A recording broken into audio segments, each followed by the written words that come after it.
Good afternoon, everyone. Welcome to the online session of Human Resource Management. Today, we will start the new session, that is industrial relation. In the industrial relation, we will see what is the meaning of industrial relation, which are different factors affecting the industrial relations and different parties. Okay, so due to my some health issues, I was not able to conduct the classes from few days, but today I am feeling somewhat well. So today we will see the new chapter, industrial relations. Okay. So first of all, what is industrial relation? म्हणजेच industrial relation म्हणजे काय असतं नेमकं, आणि industrial relationships maintain करण्यासाठी कोण कोण जबाबदार असतं हे आज आपण पाहणार आहोत. Industrial relations is that field of study which analyze the relationships among the management and employees of an organization. कोणत्याही ऑर्गनायझेशनमध्ये जे काही मॅनेजमेंट बॉडी आहे आणि एम्प्लॉईज आहे या दोघांमधलं रिलेशनशिप्स यांचा ॲनालाइज ज्या फील्डमध्ये केलं जातं किंवा ज्या फील्डमध्ये याचा अभ्यास केला जातो त्याला काय म्हणतो आपण, industrial relations. Okay. Industrial relations is the field of study which analyze the relationship among the management and employees of an organization at the workplace and also provide a mechanism to settle down the various industrial disputes. म्हणजे इंडस्ट्रीमध्ये काय जे काही disputes होतात तर त्यांचं निवारण करण्याकरिता सुद्धा कोण काम करतं, इंडस्ट्रियल रिलेशन्समध्ये एक बॉडी असतं स्पेशल, जे कशासाठी काम करतं, जे काही डिस्प्यूट्स होणार इंडस्ट्रीमध्ये किंवा एम्प्लॉई आणि मॅनेजमेंटमध्ये जे काही डिस्प्यूट होतील किंवा मॅनेजमेंटमध्ये काही डिस्प्यूट होऊ शकतात किंवा एम्प्लॉईजमध्ये सुद्धा काही वादविवाद होऊ शकतात. ओके. तर त्यासाठी इंडस्ट्रियल रिलेशन मेंटेन करणं हे महत्त्वाचं असतं. This concept was evolved in the late 19th century because of industrial revolution. जी औद्योगिक क्रांती झाली होती 19व्या शतकाच्या शेवटी, म्हणजे 1880 ते त्या काळामध्ये जी काही औद्योगिक क्रांती झाली तर तेव्हा ही टर्म वर आलेली आहे. त्याला आपण काय म्हणतो, इंडस्ट्रियल रिलेशन्स. कारण इंडस्ट्रियल रिलेशन जर चांगले राहिले तर ऑर्गनायझेशनची ग्रोथ ही चांगली होणार. So industrial relation is made up of 2 terms. Industrial relation जेव्हा आपण म्हणतो तेव्हा 2 टर्म्स येतात, एक इंडस्ट्री आणि relations. Industry can be viewed as an economic activity.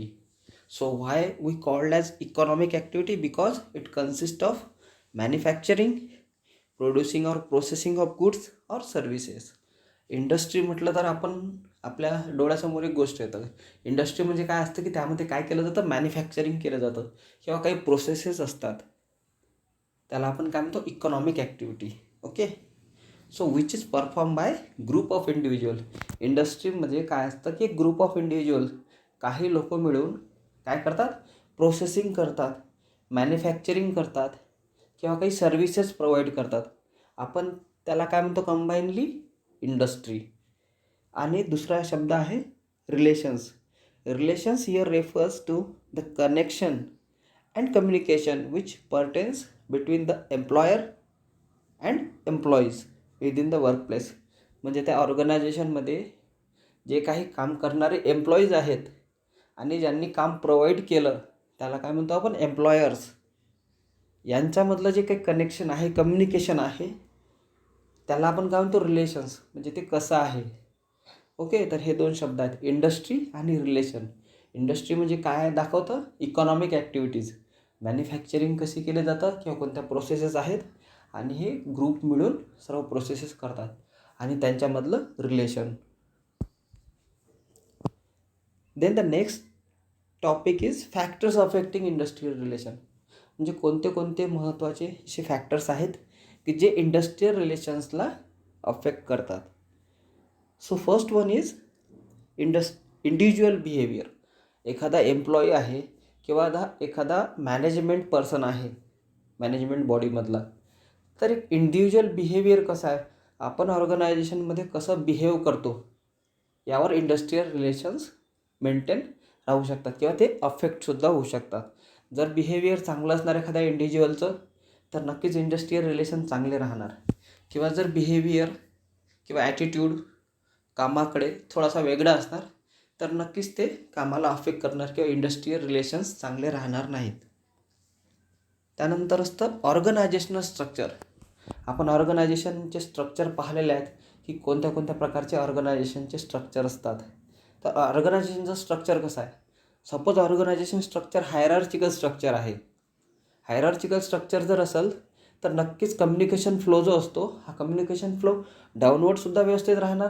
ज्या काही इन्स्ट्रक्शन आहेत टॉप मॅनेजमेंट बॉडीपासून येणार त्या व्यवस्थित फंक्शनल डिपार्टमेंटला येणार आणि फंक्शनल डिपार्टमेंटवरून त्या खाली ऑपरेशनल डिपार्टमेंटला जाणार. तर ऑर्गनायझेशनल स्ट्रक्चर कसं आहे ते फ्लॅट स्ट्रक्चर आहे, म्हणजेच त्याला आपण हॉरिझॉन्टल स्ट्रक्चर म्हणतो, किंवा हायरार्चिकल आहे, किंवा मॅट्रिक्स स्ट्रक्चर आहे, नेटवर्क स्ट्रक्चर आहे. म्हणजे वेगवेगळे जे स्ट्रक्चर असतात ऑर्गनायझेशनचे.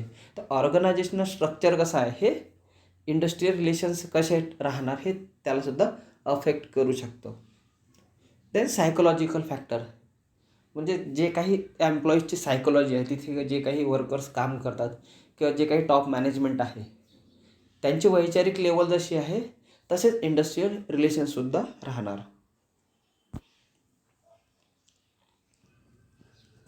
Then leadership style.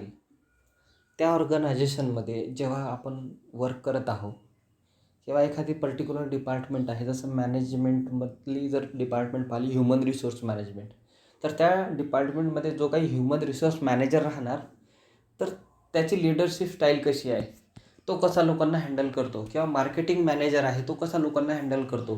किंवा मार्केटिंग मॅनेजरच्यावर जे काही जनरल मॅनेजर्स असणार किंवा CEO आहे किंवा टॉप मॅनेजमेंट बॉडीमध्ये बोर्ड ऑफ डायरेक्टर्स आहेत, तर यांची लिडरशिप स्टाईल कशी आहे हे सुद्धा इंडस्ट्रियल रिलेशन्सला अफेक्ट करतं. Then economic and technical environment. तर एखाद्या ऑर्गनायझेशनचं इकॉनॉमिक एन्व्हायरमेंट कसं आहे, whether the organization is in profit or loss. किंवा टेक्निकल एन्व्हायरमेंट कसं आहे, त्या ऑर्गनायझेशननी जे काही टेक्नॉलॉजी ॲडॉप्ट केलेले आहेत हे टेक्निकली फिजिबल आहे की नाही ऑर्गनायझेशन, हे सुद्धा इंडस्ट्रियल रिलेशन अफेक्ट करू शकतो. Then legal and political environment. हे एक्सटर्नल फॅक्टर्स असतात पण हे सुद्धा इंडस्ट्रियल रिलेशन्स मेंटेन करण्यासाठी किंवा इंडस्ट्रियल रिलेशन टिकवण्यासाठी सुद्धा किंवा यामुळे इंडस्ट्रियल रिलेशन अफेक्टसुद्धा होऊ शकतात.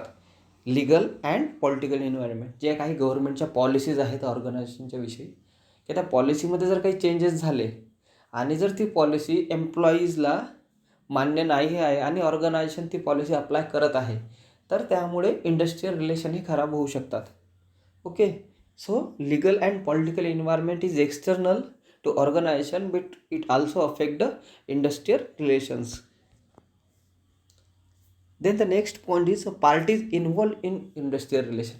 म्हणजे कोणत्या कोणत्या अशा पार्टीज आहेत किंवा कोणते कोणते असे घटक आहेत, प्रमुख घटक आहेत की जे इंडस्ट्रियल रिलेशन्सला अफेक्ट करतात. Primary and other parties. तर प्रायमरी म्हणजे महत्त्वाचे कोणते आहेत, एम्प्लॉयर्स आणि गव्हर्नमेंट. ओके, एम्प्लॉईज म्हणजे काय असतं की जे वर्कर्स काम करत आहेत ॲक्च्युअली, ज्यांना तिथे जॉब मिळाला आहे त्याला आपण काय म्हणतो एम्प्लॉईज. आणि एम्प्लॉयर्स म्हणजे ज्यांनी जॉब प्रोव्हाइड केला त्याला आपण काय म्हणतो employers.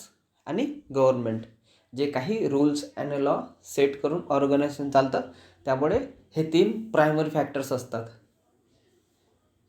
Primary parties are those persons or associations which are directly associate with or influenced by the functions of industrial relations. Okay, म्हणजेच प्रायमरी पार्टीज कोणत्या असतात की जे डायरेक्टली अफेक्ट करतात इंडस्ट्रियल रिलेशन्सला. म्हणजे त्यामध्ये कोणत्या कोणत्या येतात, एम्प्लॉयर्स आणि गव्हर्नमेंट. तर सर्वप्रथम आहे employees.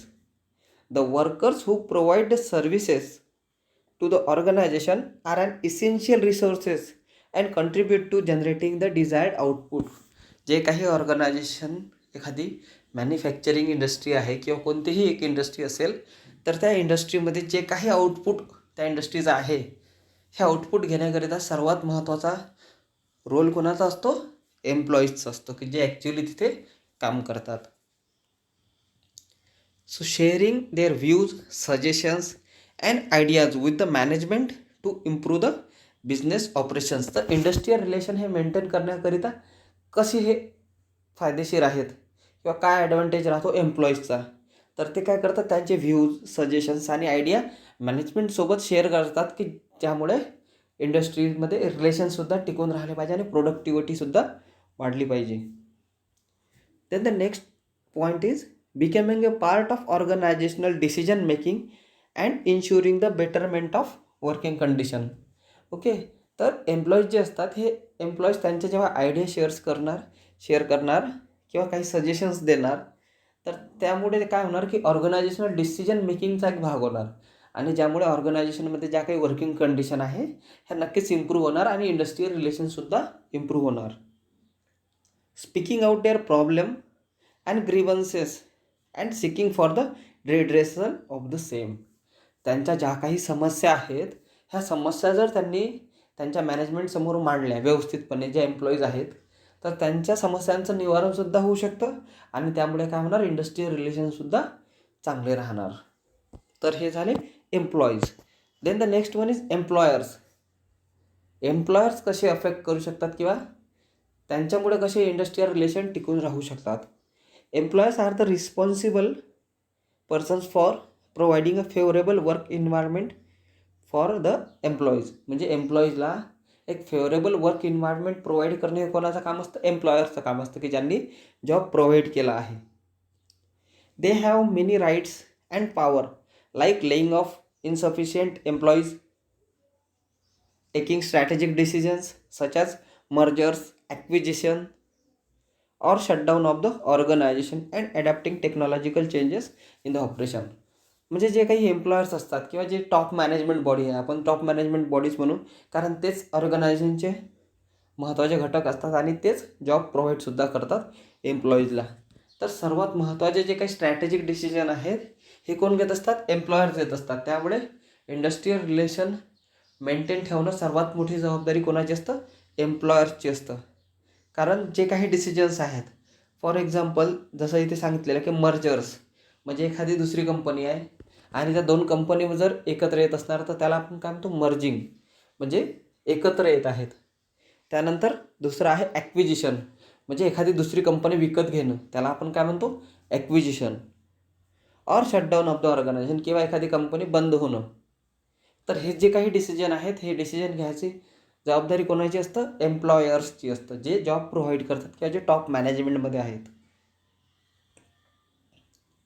Following are the different ways in which managers can benefit from the sound industrial relations in the organization. म्हणजे हे काही खाली मुद्दे दिलेले आहेत की ज्यामुळे इंडस्ट्रियल रिलेशन्स यांचा फायदा होऊ शकतो मेंटेन करण्याकरिता. Motivating the employees to give their best and gaining their trust and commitment. म्हणजेच मॅनेजमेंट, जी टॉप मॅनेजमेंटचे पर्सन्स आहेत हे काय करू शकतात, एम्प्लॉईजला मोटिवेट करतात to give their best and gaining their trust and commitment. Then next point is improving the overall efficiency and ensuring the effective communication among the employees and the management. Top management किंवा employers कशासाठी आणखी help करू शकतात, improve करू शकतात. कशाची, overall efficiency, म्हणजे work efficiency overall improve करणं हे सुद्धा जबाबदारी असतं कोणाची, एम्प्लॉयर्सची. And ensuring the effective communication between the management and employee. Dealing with the problems of trade union along with negotiations of employment terms and condition with such employee representative. जे काही trade unions असतात तर त्या trade युनियनचे जे काही मुद्दे राहणार, तर ट्रेड युनियनमध्ये जो लीडर राहणार तर त्यासोबत कम्युनिकेशन करून जे काही मुद्दे आहेत हे सॉल्व करणं हे सुद्धा कोणाचं काम असतं, एम्प्लॉयर्सचं काम असतं. म्हणजे जे काही ट्रेड युनियनने काही मुद्दे जे उचललेले असणार तर त्यांचं निवारण करणं हे सुद्धा जबाबदारी असतं एम्प्लॉयर्सची. Then the next party is government. So before 19th century, the government didn't use to intervene in the conflicts between the employer and the employee. म्हणजे 19व्या शतकाच्या आधी जे काही वाद व्हायचे एम्प्लॉयर्समध्ये आणि एम्प्लॉईमध्ये. तर त्यामध्ये गव्हर्मेंटचा रोल नसायचा. However later on there was a change in the attitude of government bodies and they started regulating the industrial relations through the labour courts then tribunals for the following reason. म्हणजे त्यानंतर गव्हर्मेंटला असं वाटलं की आपण यामध्ये नक्कीच interfere करायला पाहिजे. जे काही इंडस्ट्रियल डिस्प्यूट्स आहेत किंवा जे काही कन्फ्लिक्ट्स आहेत तर यांना रेग्युलेटरी करण्यासाठी किंवा यांच्यामधले कन्फ्लिक्ट्स दूर करण्यासाठी गव्हर्मेंटनी भाग घ्यायला पाहिजे. तर कोणते कोणते रिझन्स होते? Safeguarding the interest of both parties. म्हणजे जे काही एम्प्लॉयर्स आहेत की जे काही टॉप मॅनेजमेंट आहे त्यांचंसुद्धा नुकसान झालं नाही पाहिजे आणि जे काही एम्प्लॉईज आहे तर त्यांनासुद्धा काही कोणत्याच प्रकारचा त्रास झाला पाहिजे यासाठी गव्हर्मेंट मध्यस्थी करतो. त्यानंतर ensuring that both the employer and the employee abide by legal terms and condition. म्हणजे जे काही टॉप मॅनेजमेंट आहे त्यांच्यासाठी सुद्धा काही रूल सेट केलेले आहेत गव्हर्मेंटनी की त्या अकॉर्डिंगच त्यांना बिहेव करावं लागतं आणि एम्प्लॉईजला तसंच वागणूक द्यावं लागतं. ओके. आणि एम्प्लॉईजसाठी सुद्धा काही रूल्स दिलेले आहेत, त्यानुसारच त्यांना काम करावं लागतं. आपण जर विचार केला तर कोणत्याही एखादा एम्प्लॉई आहे तर त्याला 8 तासाच्या वर एका शिफ्टमध्ये 8 तास असतात. तर 8 तासापेक्षा जास्त एका दिवसात त्याला काम करण्याची परमिशन नसते किंवा तो ऑर्गनायझेशनमध्ये जे काही टॉप मॅनेजमेंट आहे त्याकडून 8 तासापेक्षा जास्त काम करून घेऊ शकत नाहीत. ओके. हे सुद्धा काही असे नियम आहेत बनवलेले की ज्यामुळे इंडस्ट्रियल रिलेशन्स हे व्यवस्थित राहतात. Then some are other parties. Other parties कोणत्या कोणत्या आहेत? तर एम्प्लॉयर्स असोसिएशन. एम्प्लॉयर्स असोसिएशन म्हणलं की जे काही एखादी ऑर्गनायझेशन आहे त्या ऑर्गनायझेशनमध्ये जेव्हा काही एम्प्लॉईज आहेत तर त्या एम्प्लॉईजचं एक असोसिएशन असतं. Okay. It is an authoritative body form to protect the interest of industrial owners. It perform the following functions to safeguard the right of the employers. Okay. So representing the owners in collective bargaining with employees or government and also in case of national issues. तुम्हाला एक साधं उदाहरण द्यायचं जर झालं तर आता महाराष्ट्रामध्ये जेव्हा सुरुवातीला सोईंग झालं तर सोईंग झाल्यानंतर जे काही सीट्स होत्या तर त्यांचं जे काही उत्पन्न किंवा मग त्याला आपण जर म्हटलं की जे काही सोईंग केली होती त्यानंतर काही सीट्स जे आहेत काही प्रमाणामध्ये हे डिफेक्टिव्ह निघाले होते आणि त्यामुळे काय झालं होतं की जर्मिनेशनच झालं नाही. आणि जर्मिनेशन न झाल्यामुळे जास्तीत जास्त शेतकऱ्यांनी दोष कोणाला दिला होता? ऑर्गनायझेशनला, की ज्या काही सीड मॅन्युफॅक्चरिंग इंडस्ट्रीज आहेत की त्यांच्या सीड्समध्ये काही ना काही फॉल्ट आहे म्हणून. आणि त्यामुळे काय झालं की जे काही त्यांची असोसिएशन आहे त्यालाच आपण काय म्हणतो एम्प्लॉयर्स असोसिएशन. म्हणजे जे काही कृषी सेवा केंद्र होते की त्यांची जे वेगवेगळी असोसिएशन आहे त्यांनीसुद्धा बंद पुकारला होता. का पुकारला होता? कारण त्यांना असं वाटलं की जे काही इंडस्ट्रीज आहेत ज्या काही मॅन्युफॅक्चरिंग करतात की त्यांच्यामध्ये जर काही फॉल्ट झाला असेल तर त्यासाठी कृषी सेवा केंद्र जबाबदार राहणार नाहीत. त्यामुळे त्यांनीसुद्धा काय केलं होतं? बंद पुकारला होता. तर हे याचंच एक्झाम्पल कशाचं एक्झाम्पल आहे? Employers association. म्हणजे जे काही एक सिमिलर वर्क करणारे एम्प्लॉईज आहेत किंवा जे काही दुकानदार आहेत किंवा इंडस्ट्रियलिस्ट आहे यांचं एक असोसिएशन असतं. तर हे इंडस्ट्रियल रिलेशन मेंटेन करण्याकरिता असतात जनरली. तर मग त्यांनी जे काही स्ट्राईक केली होती तर त्या काही स्ट्राईक केली तर त्यामध्ये मध्यस्थी करण्याचं काम कोणाचं केलं? स्टेट गव्हर्नमेंटने केलं होतं. Okay. So creating a power mechanism to resolve the industrial dispute, giving the insight in to the employee relationships in organisation and providing the suggestions accordingly. Okay. त्यानंतर trade unions. When the workers unite together to form association and elect a representative among the themselves. Okay. म्हणजे एखादी organisation आहे त्या ऑर्गनायझेशनमध्ये जेवढे काही workers काम करतात तर त्या वर्कर्सनी एक टीम तयार केली आणि त्या टीमचा एक लीडर तयार केला. त्याला आपण काय म्हणतो? Trade union leader. So trade unions generally maintain the industrial relationship by negotiating collectively with the administration for meeting the interest of employee. ज्या काही एम्प्लॉईच्या गरजा आहेत ह्या गरजा पूर्ण करण्यासाठी जो काही एक युनियन लीडर राहतो हा युनियन लीडर ॲडमिनिस्ट्रेशनसोबत बोलणं करतो.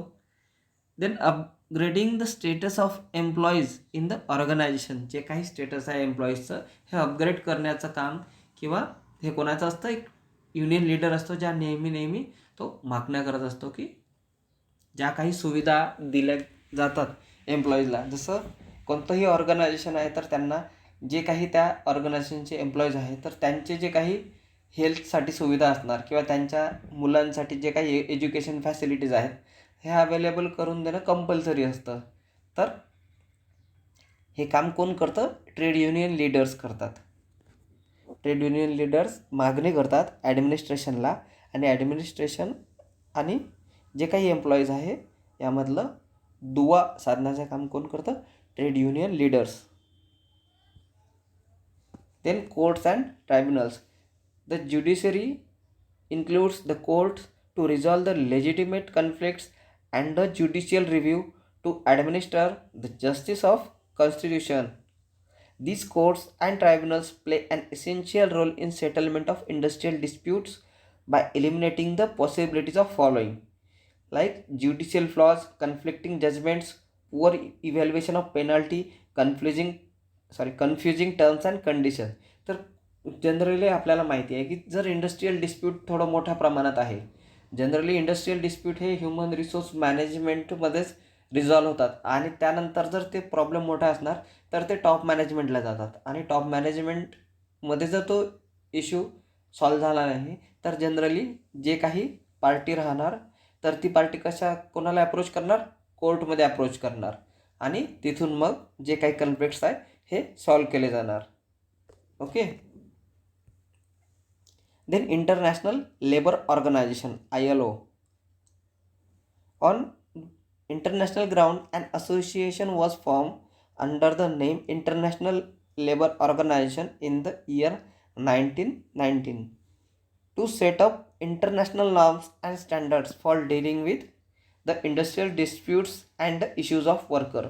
जे काही जागतिक पातळीवरचे जे काही डिस्प्यूट्स आहेत इंडस्ट्रीचे, तर त्यासाठी एक ऑर्गनायझेशन तयार केलेली आहे ज्याला आपण काय म्हणतो? International labour organisation. 1919 ही तयार झाली होती. ओके. त्यानंतर सर्वात महत्त्वाची पार्टी आहे human resource function. The human resource department or team acts as a mediator between the organization and its employees for dealing with personal issues and conflicts. It is their responsibility to ensure the maintenance of harmonious relationships in the company. जे काही human resource management असतं, human resource मॅनेजमेंटचं महत्त्वाचं काम काय असतं की employment देणं. Okay. जे काही एम्प्लॉईज असतात हे एम्प्लॉईज ऑर्गनायझेशन जेव्हा जॉईन करतात हे सर्वात महत्त्वाचं कोणाच्या कॉन्टॅक्टमध्ये येतात? Human resource डिपार्टमेंटच्या.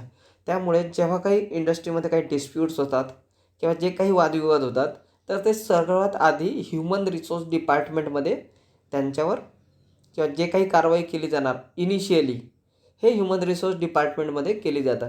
आणि ह्युमन रिसोर्स डिपार्टमेंट काय करतं? जनरली कन्फ्लिक्ट्स दूर करण्याचा जास्तीत जास्त प्रयत्न करतो की ते कन्फ्लिक्ट्स टॉप मॅनेजमेंटमध्ये न जाता आधीच सॉल्व झाले पाहिजेत. Okay. So human resource department is a mediator between the organization and employees. तर इंडस्ट्रियल रिलेशन्स या चॅप्टरमध्ये आज आपण पाहिलं की इंडस्ट्रियल रिलेशनशिप म्हणजे काय असतं, कोणत्या कोणत्या पार्टीज इन्व्हॉल्व असतात आणि कोणते कोणते फॅक्टर्स आहेत. तर हे आपण चॅप्टर नेक्स्ट सेशनमध्ये सुद्धा कंटिन्यू करणार. त्यामध्ये आपण पाहू scope of industrial relations, then objectives of industrial relations and role of industrial relation. Okay. So thank you, and thank you for joining the session.